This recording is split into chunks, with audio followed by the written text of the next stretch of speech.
सवाल, किस चीज को बुराइयों की माँ कहा जाता है?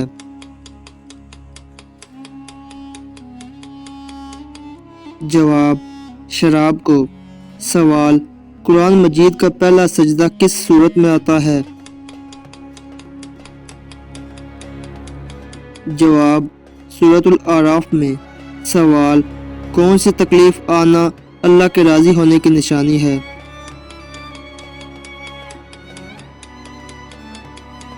जवाब, हर वो तकलीफ जो इंसान को अल्लाह के करीब कर दे और गुनाहों से दूर करने वाली हो, दिल को नरम करने वाली हो। सवाल, किस मुसलमान के बच्चे के कान में अजान देना जायज़ नहीं?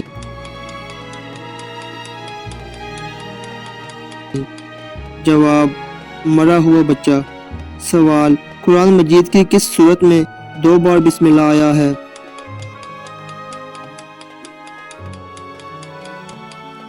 जवाब, सूरत नमल। सवाल, क्या आप जानते हैं कौन सा अमल दिल को मुर्दा बना देता है? जवाब, ज़्यादा हंसना। सवाल, अल्लाह ताला के अलावा किसी और की कसम खाना कैसा है? जवाब, जायज़ नहीं। सवाल, इस्लामी कैलेंडर के मुताबिक रमज़ान कौन सा महीना है?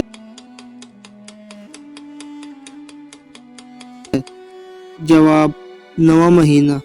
सवाल, मौत को कसरत से याद करने से कौन सी चीज़ नसीब होती है?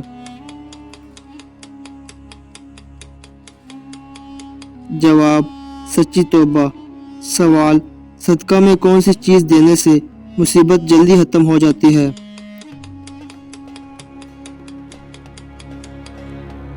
जवाब, हुज़ूर नबी अकरम सल्लल्लाहु अलैहि वसल्लम ने फरमाया, सदका देने से मुसीबतें बलाएं दूर होती हैं। अगर घर के अंदर कोई परेशानी, मुसीबत, रुकावट या बीमारी है तो सदका करने से वो मसला ज़रूर हल होगा। अब असल मसला ये है कि कुछ लोगों का ख्याल होता है कि गोश्त का सदका देना ज़्यादा बेहतर है। कुछ के मुताबिक दाल, कुछ हजरात आटा देने को तरजीह देते हैं।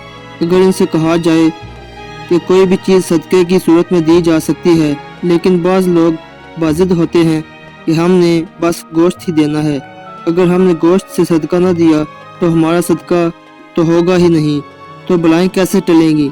जबकि आप सल्लल्लाहु अलैहि वसल्लम ने फरमाया कि किसी ज़रूरतमंद की ज़रूरत को पूरा करना सबसे अफजल सदका है।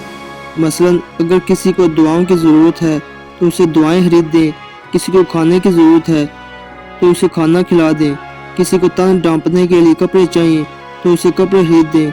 अलगर्ज जिसकी जो ज़रूरत हो उसको पूरा करना अफजल तरीन सदका है।